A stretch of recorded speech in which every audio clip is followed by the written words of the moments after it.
प्रथम विश्व युद्ध के घाव अभी भी दुनिया के दिलों में ताजा थे।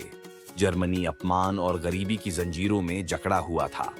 तभी एक व्यक्ति उभरा, अडोल्फ हिटलर। उसने लोगों से कहा, मैं जर्मनी को फिर से महान बनाऊंगा।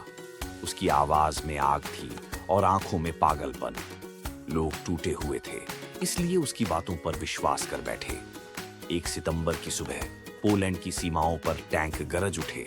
आसमान में काले धुएं के बादल, जमीन पर बूटों की गड़गड़ाहट।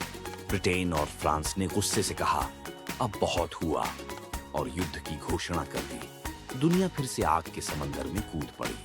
डेनमार्क और नॉर्वे कुछ ही दिनों में गिर गए।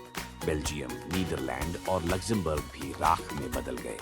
पेरिस, रोशनी का शहर, अब नाजियों के बूटों तले कुचला हुआ था। ब्रिटेन अकेला था, चारों तरफ से मौत का साया।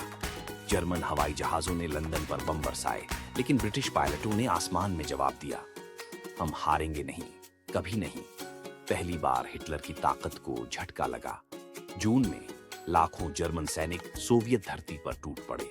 गांव जलाए गए, मासूमों की चीखें आसमान तक पहुंची, पर रूस की बर्फीली सर्दी और जनता का जुनून जर्मनों को रोकने लगा।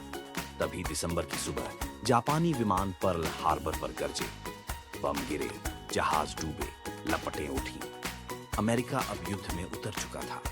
दुनिया का हर कोना अब खून और आग से भर चुका था। स्टालिनग्राद की गलियों में हर घर युद्ध भूमि बन चुका था। रूसी सैनिक चिल्लाते, 1 इंच पीछे नहीं हटेंगे। अफ्रीका की रेत में भी जर्मनी के डेजर्ट फॉक्स रोमेल को मात मिली। प्रशांत महासागर में मिडवे की लड़ाई ने जापान की ताकत तोड़ दी।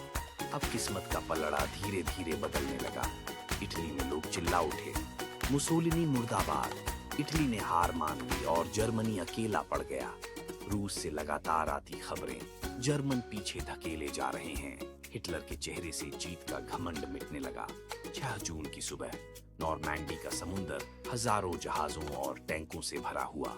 अमेरिकी, ब्रिटिश और कनाडाई सैनिक मौत की परवाह किए बिना